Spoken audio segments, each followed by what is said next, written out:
दुनिया के लिए बस एक और नाकाम चेहरा था। 28 साल की उम्र और हाथ में सिर्फ रिजेक्शन लेटर्स। उस रात बारिश तेज थी और मेरी उम्मीदें उससे भी ज्यादा धुंधली। फोन की स्क्रीन पर चमकता वो एक शब्द, रिजेक्टेड, मानो मेरी आखिरी हिम्मत तोड़ रहा था। मैं सड़क पार कर रहा था, अपने ख्यालों की बारिश में डूबा हुआ, जहां नियति ने पहले ही डोंट वॉक का लाल संकेत दे दिया था। तभी अचानक अंधेरे को चीरती हुई वो दो सफेद डरावनी रोशनी मेरी आंखों के सामने आ गई। एक विशाल ट्रक का चेहरा।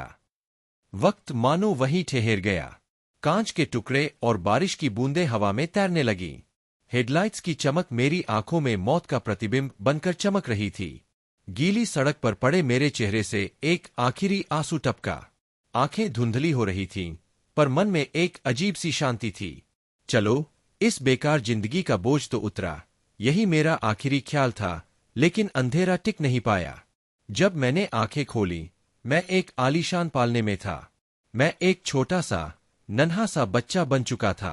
पर अजीब बात ये थी, मुझे सब कुछ याद था। मेरे छोटे से हाथ जब हवा में हिले तो पूरा कमरा कांपने लगा। नर्सें दहशत में पीछे हट गईं। ये कोई साधारण जादू नहीं था, ये ZZZ+ रैंक की तबाही थी। 1 साल बीत गया। मैं महल के तांत्रिकों के लिए एक पहेली बन गया था।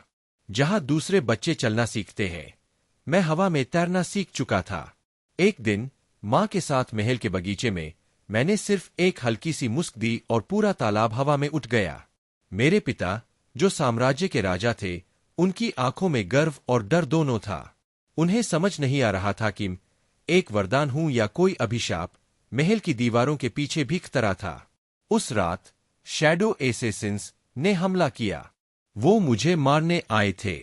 काली परछाइयां मेरे पालने तक पहुंच चुकी थीं, पर उन्हें नहीं पता था कि वो किससे टकराने वाले हैं।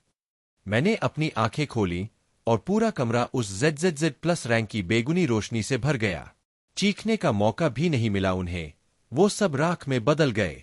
पिछले जन्म की कमजोरी अब खत्म हो चुकी थी। दुनिया के लिए मैं सिर्फ एक मासूम बच्चा था, लेकिन सच ये था कि मैं इस दुनिया का सबसे शक्तिशाली जादूगर बन चुका था। पिछले जन्म में मैं काम के लिए भटकता था, पर इस जन्म में राजा मेरे पैरों पर झुकते हैं। ये तो बस शुरुआत है। अभी इस दुनिया को दिखाना बाकी है कि जब एक ZZZ+ रैंक का जादूगर दोबारा जन्म लेता है तो इतिहास कैसे बदला जाता है।